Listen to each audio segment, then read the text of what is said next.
4명의 그리스도인 친구들이 한 마을에서 신앙생활을 하면서 살았습니다. 그들은 함께 성경 공부를 했습니다. 어느 날 야고보서를 공부하던 중에 그들은 이러므로 너희 죄를 서로 고하며 라는 말씀에 큰 감동을 받았습니다. 그래서 그들은 자신의 약점에 대해서 서로 솔직하게 고백하기로 했습니다. 한 사람이 먼저 자신의 약점을 고백하였습니다. 나는 교회를 다니긴 하지만 술과 담배를 끊을 수 없어서 교회를 갈 때에는 담배를 피우고 나서 입을 닫고 간다네. 두 번째 사람은 어쩔 수 없는 자신을 고백했습니다. 나는 어떤 사실을 말할 때 자꾸만 거짓말이 입에서 나도 모르게 튀어나온다네. 나도 어쩔 수가 없어. 세 번째 사람도 고백하였습니다. 나는 교인이면서도 아직도 도벽을 버리지 못했어. 남의 좋은 물건을 보면 자꾸 욕심이 나고 손이 간다네. 그런데 이야기를 듣고 있던 네 번째 사람은 전혀 말을 하지 않았습니다. 그러자 다른 친구들이 야, 너는 약점이 없냐? 너도 자백하라고. 세 사람의 친구가 모두 제 쪽으로 하니까 한참 후에야 네 번째 사람이 고백했습니다. 실은 난 남의 약점을 알기만 하면 그것을 불고 다니는 것이 내 약점이야. 오늘 자네들한테 들은 이야기도 남에게 퍼뜨릴지 모르겠네 라고 말을 했다고 합니다. 자, 우리가 사회생활이나 특별히 교회 생활에서 자신의 약점을 말하는 것, 그것을 함부로 하지 말아야 합니다. 왜냐하면 사람들이 나의 약점을 듣고 악용하거나 또 나의 약점을 이용해서 나를 통제하려고 들 수도 있다는 거예요. 그리고 더 중요한 것은 나를 부정적으로 인식할 수 있기 때문입니다. 그러나 특별히 장기적으로 자신에게 도움이 되는 경우, 예를 들면 다른 사람들의 도움을 받거나, 이제 여기서 다른 사람은 교회에서는 목회자겠죠. 도움을 받거나 조언을 구하는 경우, 혹은 치유와 성장을 위해서는 용기 있게 자신의 약점을 털어놓을 줄도 알아야 합니다. 자, 로마서의 서론이 어디서 어디까지예요? 1장 1절부터 17절까지가 서론이고요. 본론은 어디서부터 시작한다고요? 18절부터 11장까지가 본론이고 12장부터 16장까지는 결론의 말씀입니다. 근데 본론이 시작되는 1장 18절부터 이제 32절에서 누구의 죄에 대해서 말씀했어요? 이방인의 죄. 이방인의 어떤 죄요? 이방인들의 윤리적이고 종교적인 죄, 즉 불의와 분경건에 대해서 말씀을 했어요. 그리고 2장 1절부터 3장 8절까지 이 본문 전까지는 누구에 대해서? 유대인의 죄에 대해서. 유대인의 어떤 죄요? 크게 말하면 두 가지죠. 이방인들을 함부로 판단하고 정죄하는 유대인의 죄. 그리고 또 하나는 뭐예요? 하나님 자신들은 할례를 받고 율법을 받았기 때문에 자신들은 어떤 죄를 지어도 천국에 간다라고 하는 그런 생각을 가지고 있는 자들에게, 유대인들에게 바울을 통해서 할례를 받고 율법을 받았어도 불순종이라고 하는 측면에서 유대인이나 할례인이나 같다 틀리다? 같다. 응? 같다라는 거. 조금도 이방인들보다 나을 것이 없는 유대인들에 대해서 말씀하셨습니다. 그리고 이제 18절부터 1장 18절부터 3장 20절까지가 죄와 심판에 대한 말씀이라고 그랬잖아요. 본론에서도 세 가지라고 그랬어요. 죄와 심판에 대해서, 그리고 이제 은혜에 대해서, 성화에 대해서 이제 이렇게 말씀을 하시는데, 이 3장 20절까지 오늘 저 본문 말씀이 되는 3장 20절까지가 이제 죄와 심판에 대한 말씀인데, 오늘 9절부터 20절까지가 결론이에요. 죄와 심판에 대한 결론의 말씀인데, 자, 이 결론의 말씀을 통해서 이제 하나님께서는 이방인의 죄, 그리고 유대인의 죄, 더불어서 누구의 죄요? 이 로마서를 읽고 있는 독자들, 오늘 우리, 그리고 이 세상을 살아가는 모든 인간은 한마디로 말하면 어떤 상태에 있다고요? 모든 인간은 다 타락한 상태입니다.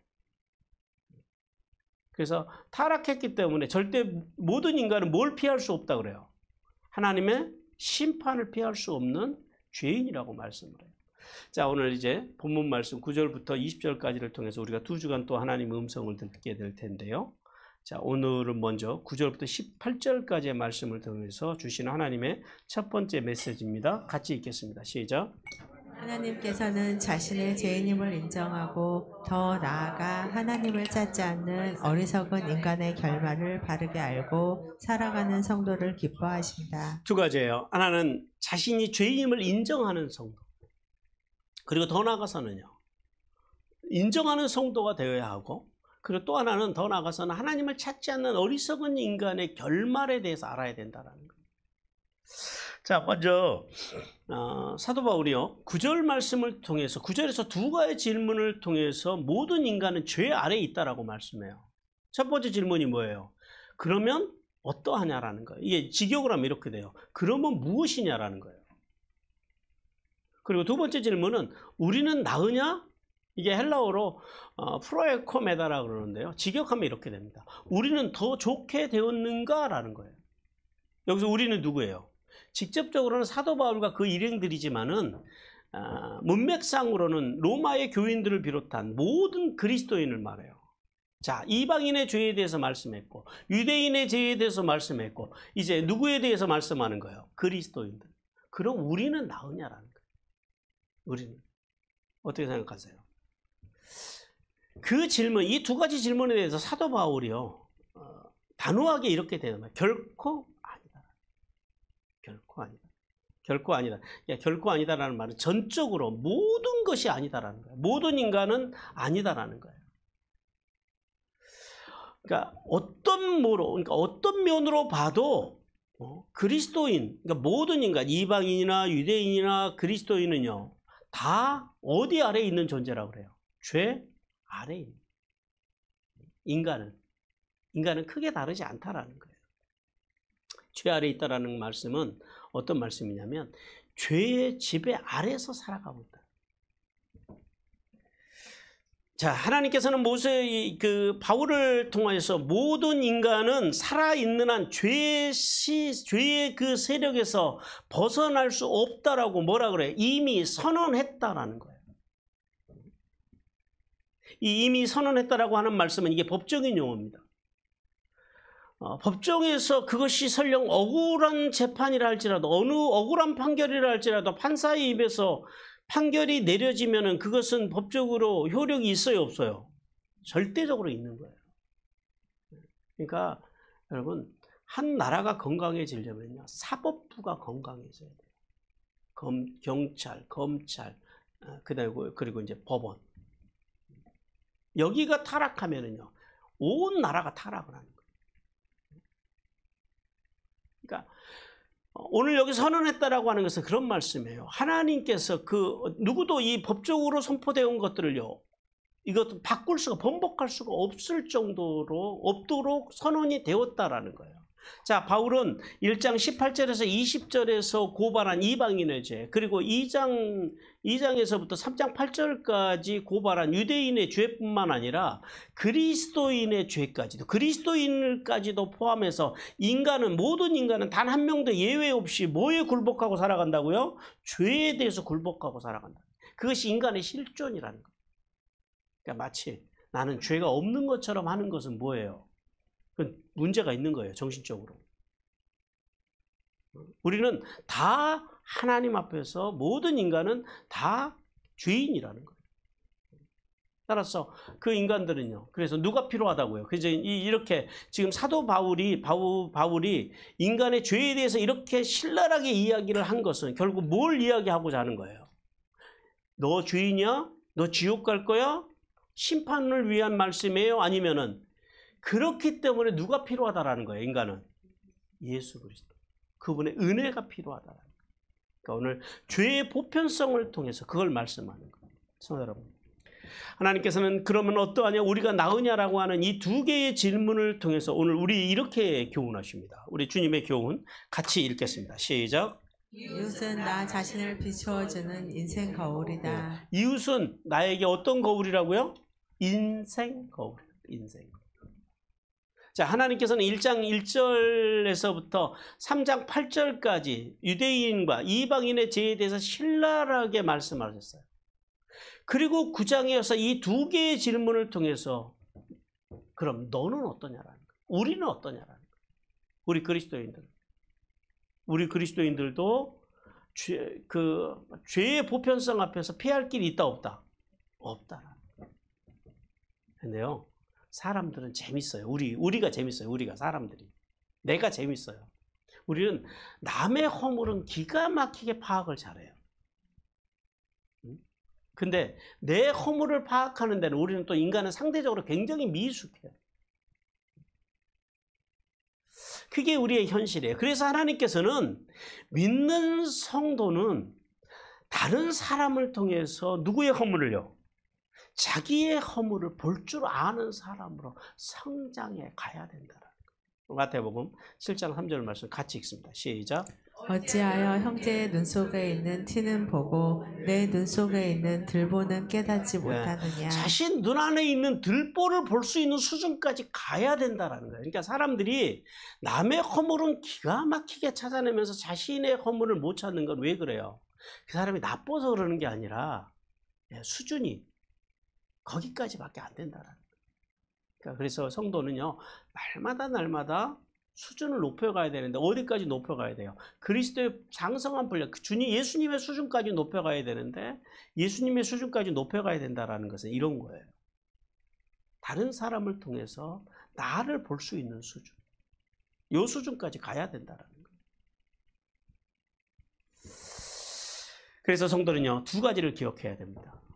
하나는 다른 사람의 문제나 죄에 대해서 비판하고 정죄하는 것을 멈춰야 돼요. 아니, 틀린 거에 대해서 말하지 말라라는 게 아니에요, 여러분들. 그러니까 옳지 않은 거에 대해서 말하지 말라라는 것이 아니라 윤리적으로, 도덕적으로 옳지 않은 것은 말을 해야죠. 그러나 여기서 비판하지 말라라고 하는 것은 그 사람을 넘어뜨릴 목적으로, 비난할 목적으로 사람을 공격하지 말라라는 거예요. 옳고 그름은 분별하되 그것이 악의에 찬 어떤 말이나 행동이면 안 된다라는 거예요. 그런 면에서 사람들을 비판하고 정죄하는 것을 멈춰야 돼요. 왜냐하면 남을 향한 비판과 정죄는 누구를 향한 비판과 정죄가 될 수 있기 때문에 그래요. 나 자신을 향한 비판과 정죄가 때문에. 왜요? 우리는 사람이 크게 다르지 않거든요. 그리고 또 하나는 그래서 그 사람의 모습 속에서 그래서 누구를 볼 줄 아는 수준까지 가야 된다고요? 나 자신을 볼 수 있는 수준까지 가야 된다는 거예요. 왜냐하면 내가 보는 그의 단점과 허물은 누구의 단점과 허물이라고요? 나의 허물과 단점이기 때문에 그래요. 그래서 독일의 철학자 쇼펜하우어는 이렇게 말을 해요. 같이 읽어봐요. 시작. 각 개인은 타인 속에 자기를 비추는 거울을 가지고 있다. 우리 모든 사람들은 타인을 통해서 나를 보는 거울을 가지고 있다. 그러므로 성도는 타인의 잘못을 발견했을 때 정죄와 비난하기 전에 먼저 자신의 모습을 돌아보고 자신의 허물을 회개하고 고칠 줄 알아야 합니다. 왜냐하면 이웃의 모습을 통해서 하나님께서는 우리 자신을 보라고 이웃을 우리에게 거울로 주셨기 때문이라고 말씀합니다. 고린도서 10장 10절 11절 같이 읽습니다. 시작. 그들 가운데 어떤 사람들이 원망하다가 멸망시키는 자에게 멸망하였나니 너희는 그들과 같이 원망하지 말라. 그들에게 일어난 이런 일은 본보기가 되고 또한 말세를 만난 우리를 깨우치기 위하여 기록되었느니라. 아멘. 자, 이제 그리고 계속해서 10절과 18절 말씀에서 바울은 타락한 인간의 죄의 모습, 죄의 양상을요, 세 가지 형태로 이야기를 하세요. 자, 첫 번째는 10절에서 12절을 통해서 죄악된 인간의 본성, 마음에 대한 이야기를 합니다. 우리 마음에 대한 말씀을 한번 들어봐요.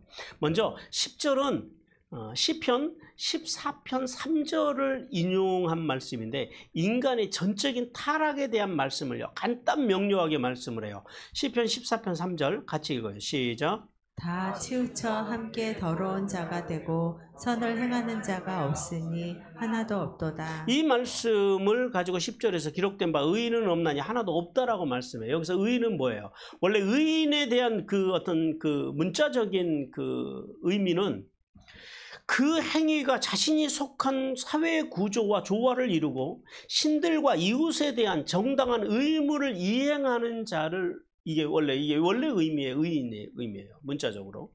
그런데 성경 속에서는 어떤 사람을 의인이라고 그래요? 하나님을 의지하고 하나님의 말씀을 지키는 올바른 사람을 의인이라고 그래요. 자, 그런 면에서 의인이 있다 없다? 없다. 왜 그래요? 하나님의 말씀을 우리 지키잖아요. 근데 중요한 건 그거예요. 항상 꾸준하게 계속해서 지킬 수 있느냐라는 거예요. 한 번이라도 실수하지 않을 능력이 있느냐라는 거예요. 그럴 능력이 우리한테 있어요, 없어요? 없죠. 그래서 모든 사람은 하나님 앞에서 그래서 죄인이라는 거예요. 왜요? 하나님은 온전함을 요구하시거든요. 그래서 바울은 하나님께서 주신 율법을 지키는 올바른 사람 하나도 없다라고 그래요. 여기서 없다라고 하는 말은 헬라어로 우쿠예요. 이 절대 부정어인데, 자, 사도 바울이 여기에서 죄한 부정어인 그 매를 사용하지 않고 절대 부정어를 사용한 것은 인간 중에서 단 한 사람도 예외 없이 하나님의 율법을 지킬 수 있는 존재가 없다라는 말씀을 해요. 왜 그래요? 인간은 언제부터 죄인이었어요? 인간의 대표이자 시조인 아담 어르신이 선악과를 따서 드시면서부터 그때부터 인간은 영적으로 모든 인간은 전적으로 타락해 있다라는 거예요. 그래서 그 영적인 타락 때문에 율법의 기준을 완벽하게 지킬 수 있는 사람 인간 중에는 아무도 없다라는 거예요. 즉 하나님의 절대 의의 기준을 충족시킬 수 있는 인간은 세상에 한 명이라도 있다 없다? 없다라는 말씀. 그 다음에 11, 12절에서는 이 없다라고 하는 부정어가요. 여기는 4번이나 나와요. 이 우라고 하는 절대 부정 우를 4번이나 사용해서 전적으로 타락한 인간의 죄의 양상들 중에서 마음과 생각에서 하나님과 선함을 추구하지 않는 죄악에 대해서 말씀을 해요. 그 11, 12절 먼저 11절을 보시면 11절은 시편 14편 2절과 35편 3절을 인용한 말씀인데요. 이 말씀을 인용해서 인간의 무지와 무과심과 이기심의 죄에 대해 그 이기적인 죄악의 본성에 대해서 말씀하시는데요. 같이 시편 14편 53편 3절 같이 읽어봐요. 시작. 여호와께서 하늘에서 인생을 굽어 살피사 지각이 있어 하나님을 찾는 자가 있는가 보려 하신즉 각기 물러가 함께 더러운 자가 되고 선을 행하는 자 없으니 한 사람도 없도다. 이 말씀을 통해서 11절에서 깨닫는 자도 없고 하나님을 찾는 자도 없다 그래요. 여기서 깨닫는다라고 하는 말씀은 뭐냐면은 어떤 것을 완전히 이해하거나 파악하려고 하는 것, 이게 깨닫는 거예요. 그래서 깨닫는 자가 없다라고 하는 말씀이 무슨 말씀일까요? 하나님의 말씀을 듣기는 들어도 그 의미를 전혀 파악할 수 없는 자, 그 사람이 하나님을 깨달음이 없는 자라는 거예요. 이건 불행한 일이죠. 우리가 교회를 다니면서 하나님의 음성을 들으면서 하나님의 음성을 깨닫지 못한다고 하는 건 그건 불행한 거예요. 그리고 찾는 자가 없다 그래요. 여기서 찾다라고 하는 말씀은 그 헬라어로 에크제테오라 그러는데요. 어떤 것을 배우거나 얻기 위해서 자세히 조사하는 것을 이야기해요. 따라서 찾는 자도 없다라고 하는 이 말씀은 하나님을 계속적으로 열심히 찾고 그분을 더 깊이 알아가려는 적극적인 의지가 결여된 자, 그런 사람들을 이야기해요. 여기서 그 깨닫는다라는 것이 뭘 말할까요? 지적인 면, 인간의 지적인 면을 이야기해요. 그 다음에 찾는 것은요, 의지적인 면. 그러니까 성도는 두 가지가 있어야 돼요. 하나님을 지적으로 알기 위한 발버둥이 있어야 돼요. 그리고 또 하나는 하나님을 찾고자 하는 의지가 있어야 된다는 거예요. 하나님께 가까이 나가고자 하는. 그게 뭐냐? 두 마디로 이야기하면 말씀과 기도예요. 성도에게는 말씀, 즉 하나님의 말씀을 배우려고 하는 열심이 있어야 하고, 그리고 또 하나는요, 하나님의 뜻을 깊이 알기 위해서 기도로 가까이 나가고자 하는 열심이 있어야 돼요. 이것이 하나님의 사람의 모습. 반대로요, 하나님을 떠난 타락한 인간의 모습은요, 이것이 없다라는 거예요.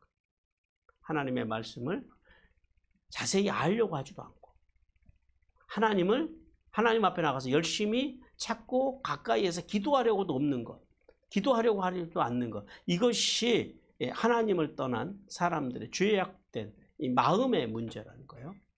그리고 이제 12절에서는 12절도 마찬가지예요. 시편 14편 3절과 53편 3절을 인용해서 인간은 하나님의 뜻에서 빗나가서 쓸모없는 존재가 되었었고, 그리고 선을 행하는 자 하나도 없다라고 하는 말씀을 해요. 14편과 53편 다시 한번 읽어봐요. 시작.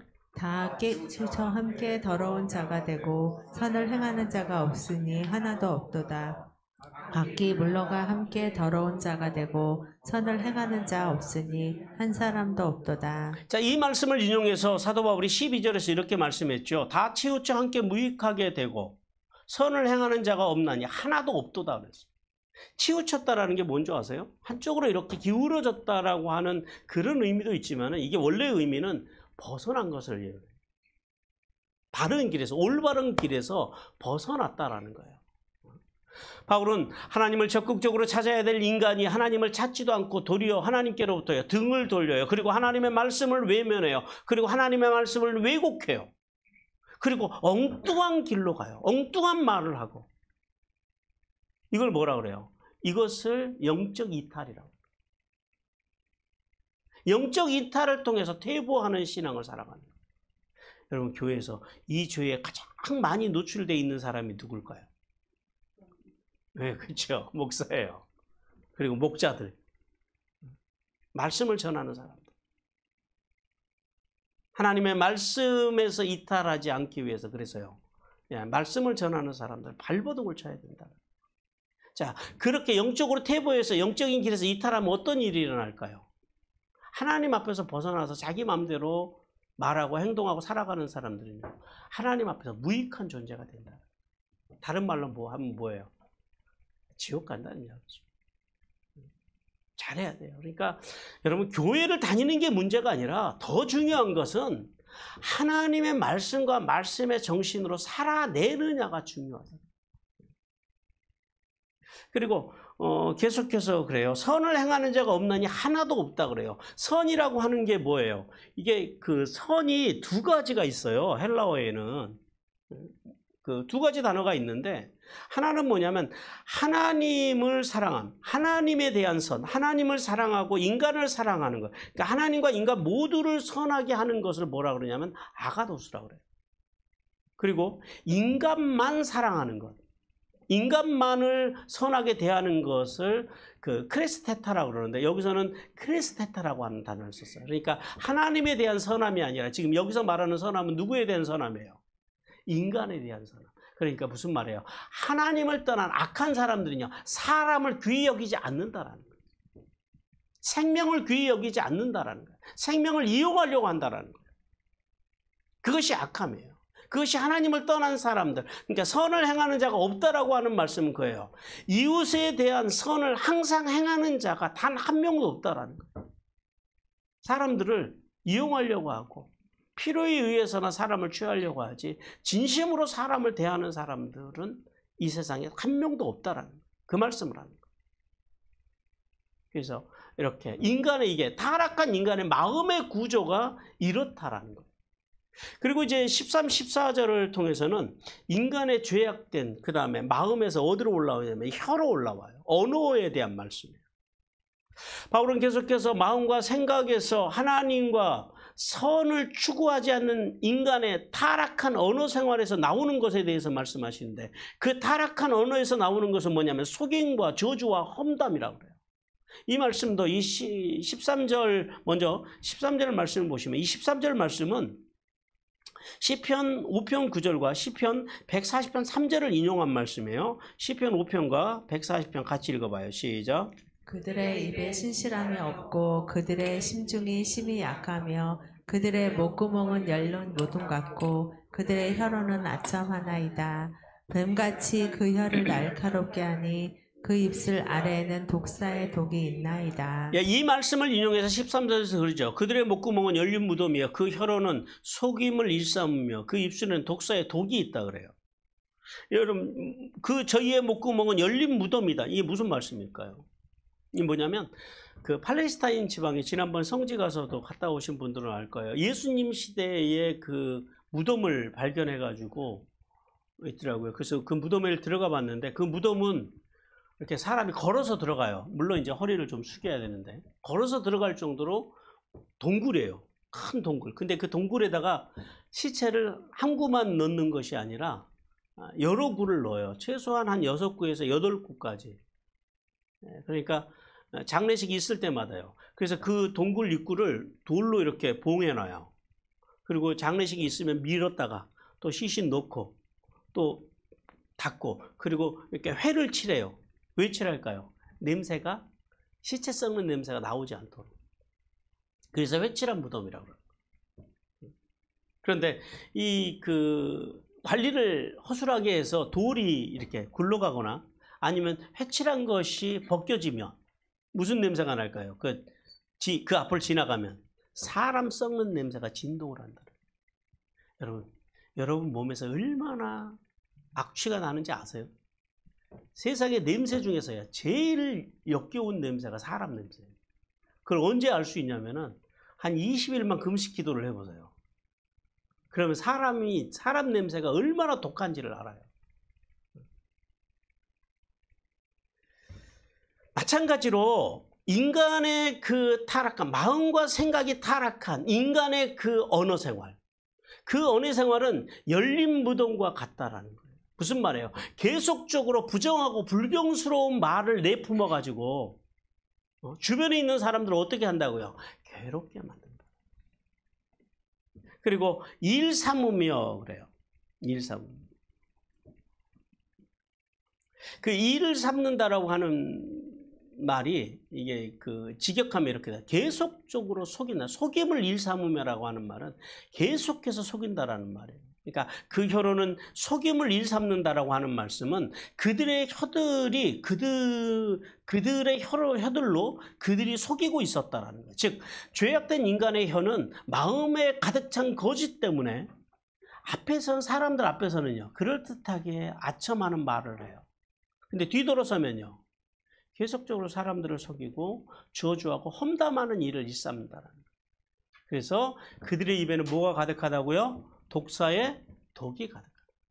여기서 독사라고 하는 것은 그 이집트에 사는 그 코브라를 이야기해요. 이게 그 아스피돈이라고 하는 말인데요.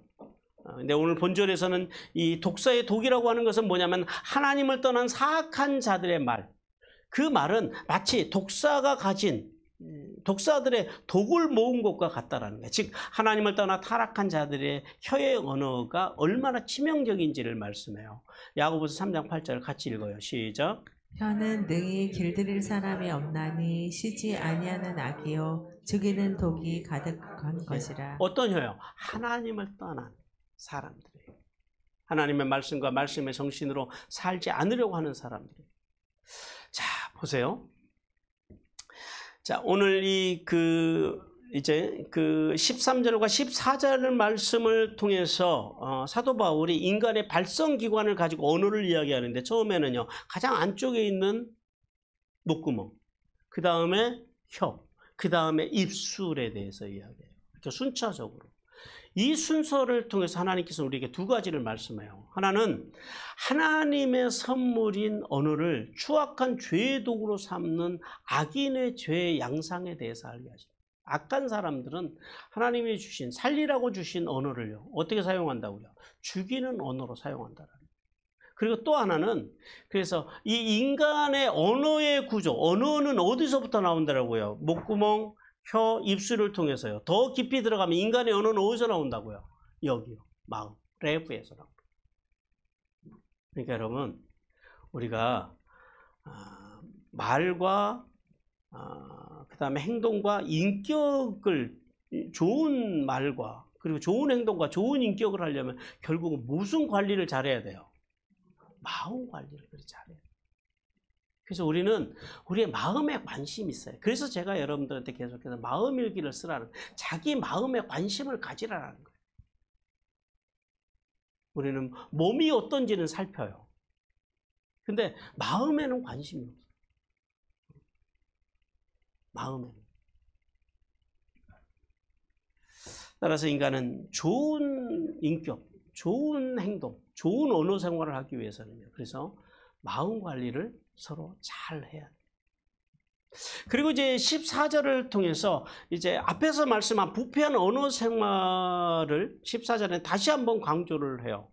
시편 7절 말씀을 인용한 말씀인데요. 같이 한번 읽어봐요. 시작. 그의 입에는 저주와 거짓과 포악이 충만하며 그의 혀 밑에는 잔해와 죄악이 있나이다. 예, 이 말씀을 인용해서 그 입에는 저주와 악독이 가득하고, 저주와 악독이 가득하다라고 하는 말씀은, 여기서 악독이라고 하는 것은 성질 사나움, 잔혹함 이런 의미예요. 성질이 잔혹하다라는 거예요. 원래는 쓴맛이라는 거예요. 쓴맛. 하나님을 떠난 악한 인간의 속에는 뭐가 있다고요? 저주가 있고 잔인함, 쓴맛을 난다. 쓴맛이 나는 그 언어와 쓴맛을 나는 삶을 살아가게 된다는 거예요. 그러므로 성도는요, 좋은 언어 생활을 해야 돼요. 살리는 언어를 해야 돼요. 근데 살리는 언어를 하려면은 우리의 마음의 구조를 어떻게 해야 된다고요? 마음의 구조가 살리는 구조가 되어야 된다. 아무리 사람이요, 그럴듯하게 말을 하고 해도 그게 못 가는 거예요, 오래. 사람의 본질이요, 금방 드러납니다. 이번에 친구들하고 5명이서 여행을 하는데 문제가 있었을까요, 없었을까요? 아, 당연히 있죠, 순간순간. 근데 13일 동안 같이 여행하면서 승질을 한 번도 안 낸 사람은 저밖에 없어요. 저는 안 냈어요. 왜요? 저는 여기서 갈 때부터 독한 결심을 하고 갔거든요. 마음을 제가 가면서 잘 관리를 했어요. 저도 모르게 여기까지 튀어나오는 거를 참느라고 아주 애먹었어요. 여러 위기들이 있었지만 그래도 이제 다 40년 지기들이니까 뭐 그래도 또 후다닥 하고 또 화해하고 또 재밌게 가고 이제 아주 그 중간에서 중재자 역할을 하고 제 나름대로 하느라고 어쨌든 재밌게 갔어요. 이게 성도들하고 여행을 하면 늘 저 목사는 긴장을 하거든요. 근데 긴장을 풀고 마음껏 웃으면서 하여튼 제일 많이 웃은 것 같아요. 하여튼 재미있게 여행을 하고 온 것 같아요. 왜 그래요? 마음을 관리하고 가니까 그게 가능하더라고요. 근데 친구들 중에서 한 사람만 웃고 가도 4명은 다 거기에 묻어서 같이 따라가는 거예요. 제가 기분이 안 좋을 때 한 친구가 우스갯소리를 하면은 거기에 또 풀어줘서 같이 가는 거고, 또 다른 친구들이 힘들 때 제가 또 재밌게 하면은 또 다른 친구들은 묻어서 또 가는 거고, 이렇게 같이. 그래서 마음을 관리하고 사는 게 참 중요하다라는 생각을 다시 한번 했습니다.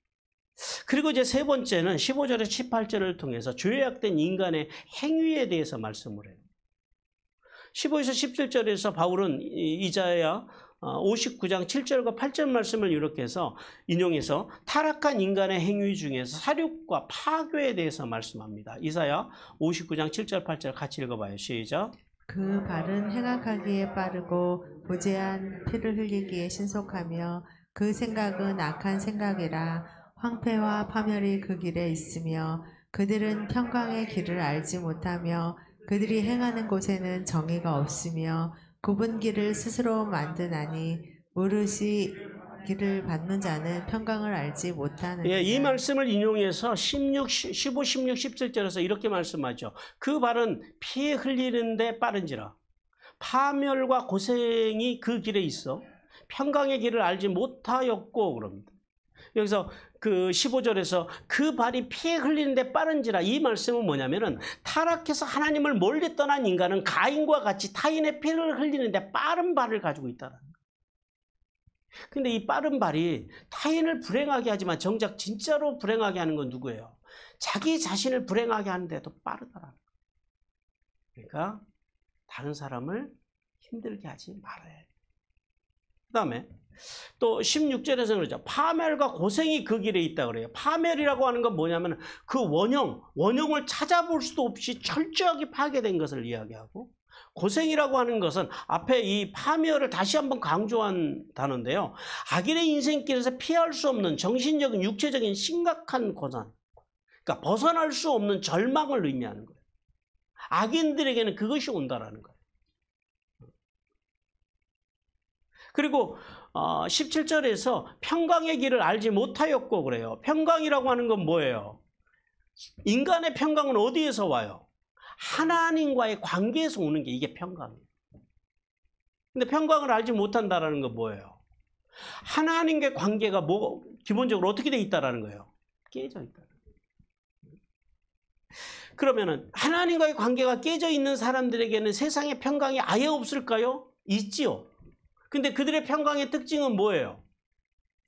일시적이고 쾌락적이고 말초적인 기쁨이라는 거예요. 그거밖에 없다라는 거예요. 그 순간이 지나가면 다시요 불행해진다라는 거예요. 그런데 여기서 말하는 평강은, 하나님이 말씀하시는 평강은 뭐예요? 영원한 평강을 이야기해요. 왜 타락한 사람들은 이 영원한 평강을 누릴 수 없어요? 평강은 누구로부터만 오는 거예요? 하나님으로부터.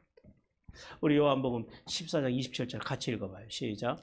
평안을 너희에게 끼치노니 곧 나의 평안을 너희에게 주노라. 내가 너희에게 주는 것은 세상이 주는 것과 같이 아니하니라. 너희는 마음에 근심하지도 말고 두려워하지도 말라. 평강을 누가 주신다고요? 하나님이 주신다. 거기서 오는 평강이 진짜 평강. 그리고 이제 마지막 오늘 18절에서는 시편 36편 1절 하반절을 인용해서 하나님을 두려워하지 않을 정도로 교만한 악인의 불경건의 특징에 대해서 말씀해요. 시편 36편 1절 하반절 같이 읽어봐요. 시작. 그의 눈에는 하나님을 두려워하는 빛이 없다 하니. 이 말씀을 가지고 사도 바울이 인용을 해서 그들의 눈앞에는 하나님을 두려워함이 없느니라 함과 같으니라 그래요. 여기서 두려움이라고 하는 것은 헬라어로 포버스라고 그래요. 경외라고 하는 뜻도 있어요. 직역하면 이렇게 돼요. 하나님을 경외함이 있지 않다라는 거예요. 즉 하나님을 떠난 타락한 인간들은 악과 선을 판단하는 일에 스스로 하나님처럼 되어 있기 때문에 하나님에 대한 두려움이 없는 거예요. 이 사람들은요, 재밌는 것은 심지어 하나님도 자기가 판단을 해요. 어떤 일에 대해서 어떻게 하나님이 그럴 수 있냐라고 하나님 앞에 따져요. 이게 하나님을 떠난 악한 사람들의 모습이다. 자, 사도 바울이요, 지금까지 10절 말씀부터 18절에서 하나님을 경외하지 않는 인간, 그 모든 인간의 죄에 대한 하나님의 진노의 심각성에 대해서 말씀했어요. 왜 이 말씀을 지금 하고 있을까요? 너 죄인이야? 너 지옥 갈 거야? 너 심판받을, 이 말씀을 하기 위해서 지금 여태까지 이방인의 죄와 유대인의 죄와 또 그리스도인의 죄까지, 죄에 대해서 사도 바울이 지금까지 말씀하셨을까요? 아니에요. 그 다음에 이제 우리가 본문을 세 분류로 나눌 수 있다 그랬죠. 죄와 심판에 대해서, 은혜에 대해서, 성화에 대해서.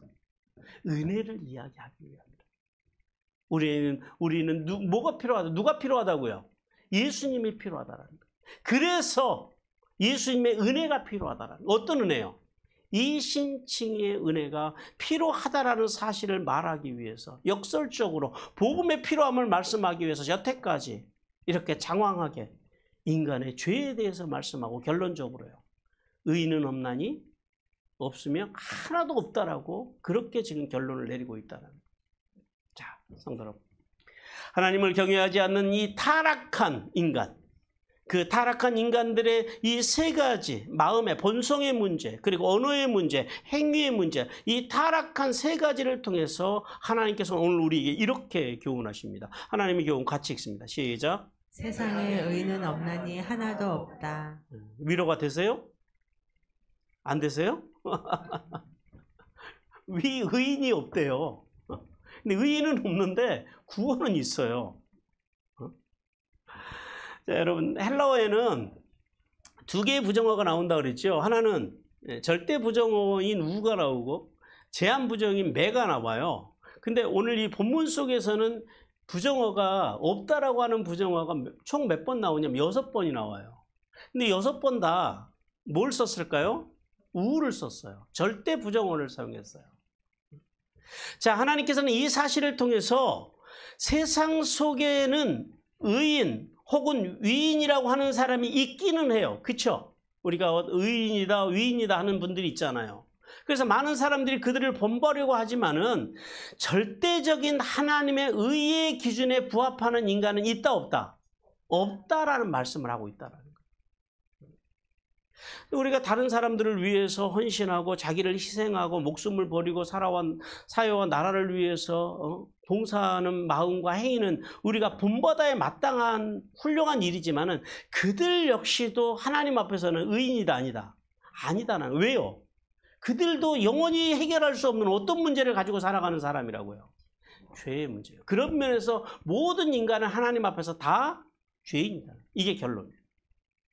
우리 전도서 7장 20절 같이 읽어봐요. 시작. 선을 행하고 전혀 죄를 범하지 아니하는 의인은 세상에 없기 때문이로다. 하나도 없다.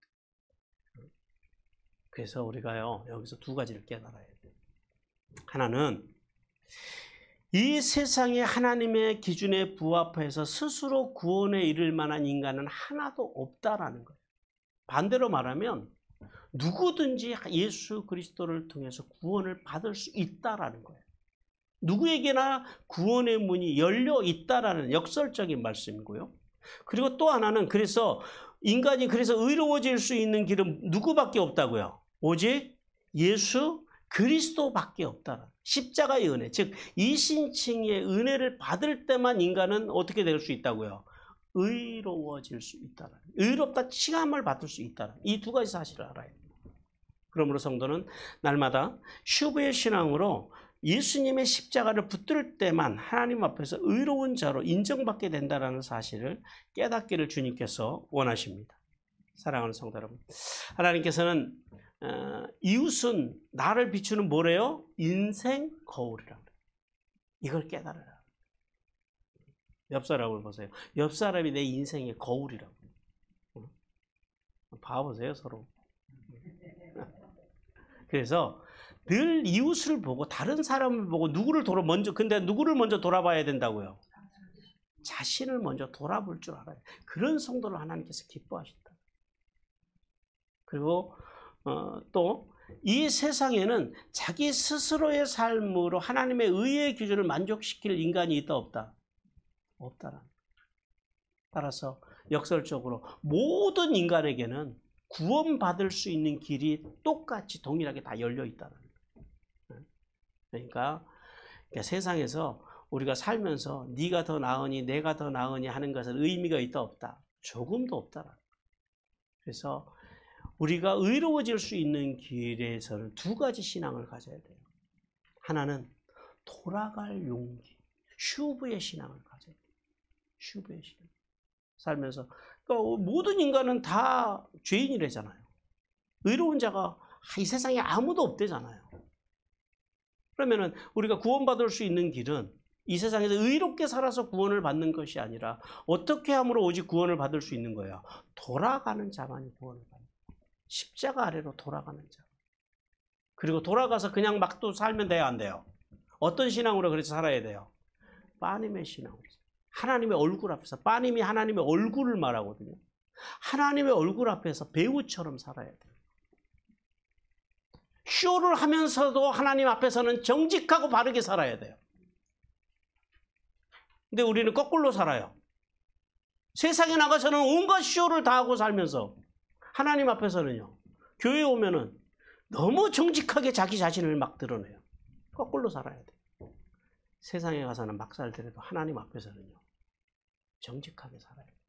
근데 하나님이요, 교회만 계시는 게 아니잖아요. 우리가 살아가는 모든 세상 속에서 하나님의 사람들은요, 옳음을 따라 살아야 돼요. 바름을 따라 살기 위해서 발버둥 칠 때, 그게 빠님의 신앙이에요. 그 신앙으로 살아갈 때 하나님께서 기뻐하실 뿐만 아니라 그런 사람들에게 하늘의 복과 땅의 복을 주신다는 사실을 깨닫기를 주님께서 원하십니다.